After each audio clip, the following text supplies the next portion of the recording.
안녕하세요. 부동산 임대소득으로 경제적 자유를 달성했고, 이제는 배당주 투자로 경제적 자유를 다시 한번 더 달성해 보려고 하는 투자 바란스입니다. 이번 시간에는 경제적 자유란 무엇인지에 대해서 한번 이야기를 해볼까 합니다.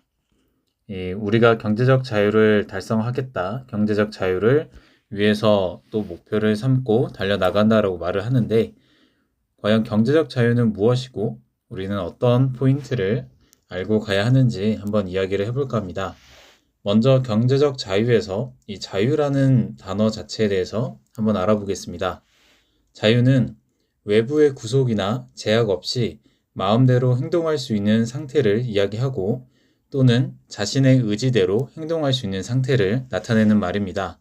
그리고 경제적 자유는 돈에 얽매이지 않고 자신의 의지에 따라 살 수 있는 상태라는 말인데요.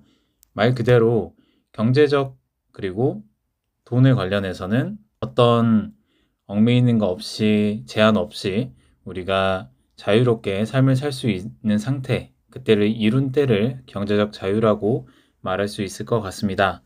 먼저 우리가 경제적 자유를 이루는 것에 대한 몇 가지 구분을 해보고 그 각 항목마다 필요한 것들이 무엇이고 또 그걸 달성했을 때 어떤 효과를 우리가 볼 수 있는지를 한번 알아볼 텐데요.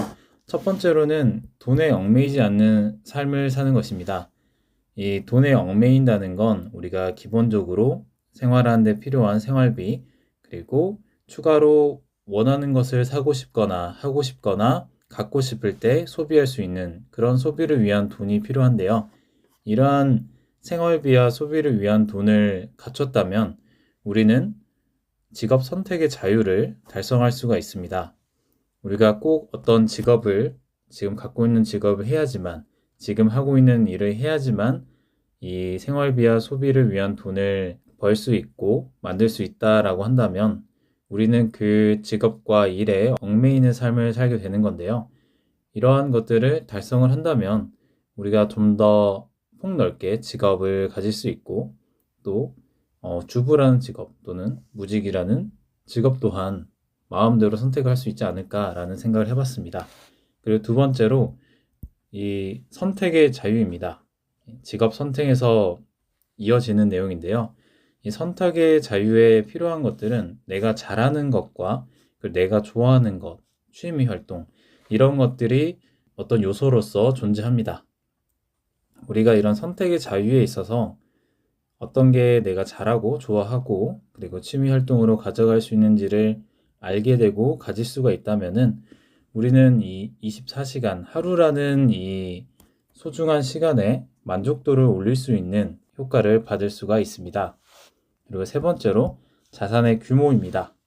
이 자산 규모가 어느 정도로 필요해야 우리가 경제적 자유를 달성할 수 있냐라고 생각을 한다면 저는 어떤 금액이 뭐가 됐든 간에 자가를 보유하고 그리고 앞서 말한 생활비나 이런 소비를 위한 돈을 충분히 만들 수 있는 현금 흐름이 준비된다면 우리의 자산 규모는 경제적 자유를 달성하기에 알맞고 목표 달성을 했다라고 볼 수가 있을 것 같습니다.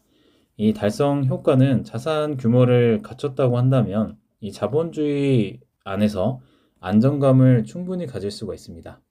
우리가 더 많은 돈을 또 꼭 필요해서 모아야만 하는 게 아니라 충분히 내 집이 있고 내가 생활하는데 필요한 돈이 있기 때문에 더 안정적으로 이 자본주의 사회에서 살아갈 수가 있게 된다고 저는 생각을 하고요.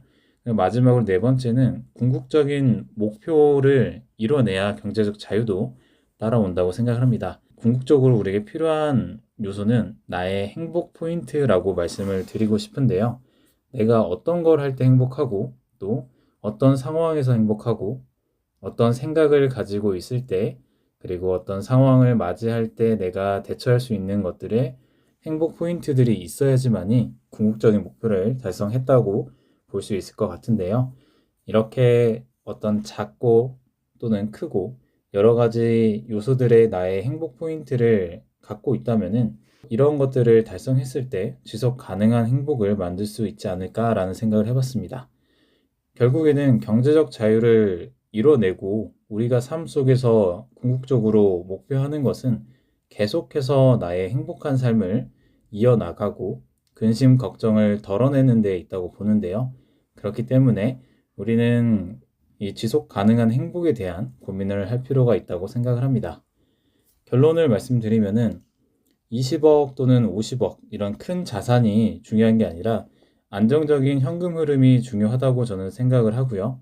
그리고 무엇보다 내가 무엇을 좋아하는지 알고 그거를 할 수 있는 것이 바로 경제적 자유라고 저는 생각을 합니다.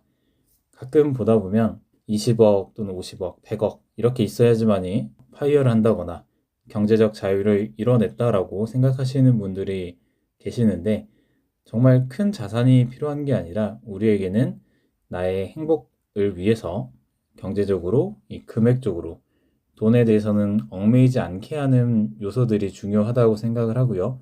그런 거는 안정적으로 들어오는, 따박따박 들어오는 현금 흐름에서 경제적 자유가의 최소 조건으로 필요하지 않을까라는 생각을 해봤습니다. 이번 시간에는 경제적 자유가 무엇인지에 대해서 간단히 한번 생각을 해봤는데요. 다음 시간에는 얼마의 금액으로 또 어떻게 경제적 자유를 달성할 수 있을지 한번 알아보는 시간을 갖도록 하겠습니다. 여러분의 경제적 자유를 응원하겠습니다. 투자 바란스였습니다. 감사합니다.